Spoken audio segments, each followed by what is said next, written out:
చాలా మంచి తండ్రి అండి. నాకు తెలుసండి, ఇలాంటి తండ్రి ఈ కాలంలో లేడు. ఇలాంటి తండ్రి ఈ కాలంలో దొరకడు. ఎంత మంచి తండ్రి చెప్పమంటారా? ఇక్కడ కూర్చున్న తండ్రులారా, నిజంగా మీరు ఒకసారి ఆలోచించి, ఎందుకన్నాను ఈ మాట మీకు అర్థమవుతుంది. ఇప్పుడు లేడని ఎందుకన్నాను మీకు అర్థమవుతుంది. ప్రతిరోజు తన పిల్లల కోసం ఉదయాన్నే పిల్లల కంటే ముందుగా లేచి పిల్లల కోసం ప్రతిరోజు ప్రార్థించే అలవాటు యోబుకుంది. ఈరోజు మీరు ఎంతమందికి అలవాటు ఉందో చెప్పండి.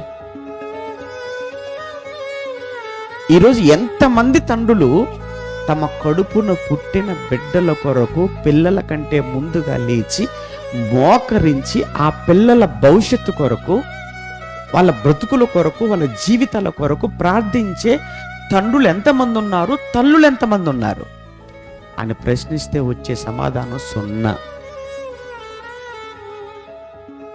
అవునా కాదా చెప్పండి? అందుకోసం అన్నానండి, ఎవ్వరూ లేరు.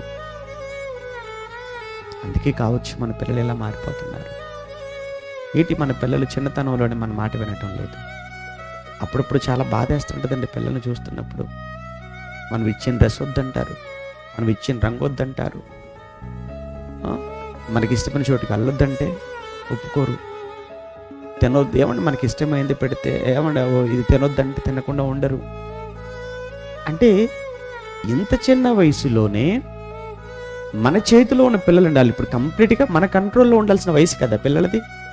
చిన్నపిల్లలు మన కంట్రోల్లో ఉండే వయసు. మన చెప్పు చేతుల్లో ఉండవలసిన ఈ చిన్న వయసులోనే వాళ్ళు మనం ఇచ్చిన డ్రెస్ వాళ్ళు వేసుకోవటం లేదు, మనం దూకోమన్నట్టుకు వాళ్ళు దూకోవడం లేదు, మనం కూర్చోమన్న చోట కూర్చోవటం లేదు, మనం పెట్టింది వాళ్ళు తినటం లేదు, మనం చూడొద్దన్నది వాడు చూడకుండా ఉండలేకపోతున్నాడు అని అంటే, మళ్ళా చెప్తున్నాను, వాడు యవ్వనంలోకి వస్తే మీ మాట వింటాడా? ఇక్కడ కూర్చున్న తల్లిదండ్రులను మీరు ఒకసారి ఆలోచించండి. ఏమంటే మా పిల్లలకు మేము ఎంత చెబితే అంత అని చెప్పగలిగిన ధైర్యం ఏ తల్లికి ఏ తండ్రికి ఉంది చెప్పండి? నేను ఛాలెంజ్ చేస్తున్నానండి.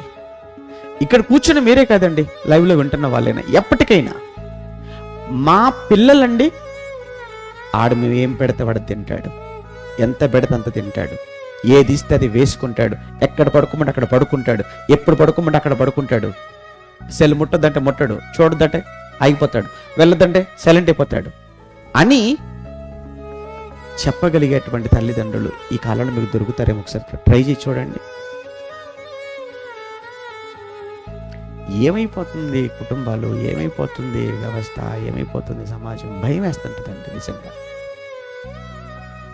కానీ ఒక యోబు గురించి చదువుతున్నప్పుడల్లా నాకేమనిపించిందంటే, పిల్లలు పెద్దవాళ్ళు, కానీ ఆ పిల్లలు నాకు తెలియకుండా, తండ్రిగా నాకు తెలియకుండా వాళ్ళు ఏమైనా తప్పుగా మాట్లాడుతున్నారేమో, తప్పు చేస్తున్నారేమో, అమ్మో వాళ్ళు తప్పు చేస్తే, తప్పుగా ప్రవర్తిస్తే దేవుని ఉగ్రత నా పిల్లల మీదకి ఎక్కడ వస్తుందోనని దేవుని శాంతింపచేయటానికి ప్రతిరోజు పిల్లల కోసం ఉదయాన్నే లేచి వేకువజామున ప్రార్థన చేసేవాడట యోబు గారు. అంటే తన పిల్లల మీద ఆయనకున్న కన్సర్న్, ఆ శ్రద్ధ చూడండి ఎంత బాగుందో.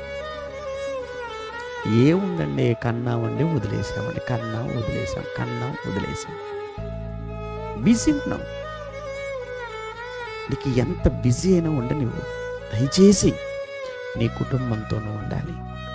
నువ్వెంత బిజీ అయినాక నీ పిల్లల కోసం నువ్వు ఆలోచించాలి. మన పిల్లలు కాదు, వీళ్ళు నెక్స్ట్ జనరేషన్ వాళ్ళు, రాబోయే తరం, సమాజాన్ని ప్రభావితం చేయగలిగిన వారు, దేశాన్ని ప్రభావితం చేయగలిగిన వారు. ఎందుకు మర్చిపోతున్నాం? ఏమో తెలియదండి. మన పిల్లలు భవిష్యత్తులో దేశోద్ధారకులు కావచ్చు, లేదా దేశద్రోహులైనా కావచ్చు, ఏదైనా అవుతారు. కనుక పిల్లల కథను వదిలేకండి. మీరు వదిలేస్తే ఒక తరాన్ని పాడు చేసిన వాళ్ళం అయిపోతామేమో. యోబు అలా కాదు. అందుకే ఒక మంచి తండ్రి. కానీ ఇప్పుడు ఏమైపోయింది? ఆస్తులు పోయాయి, చివరికి పిల్లలు కూడా ఏమైపోయారట. అప్పుడు యోబు ఏమైపోవాలి చెప్పండి?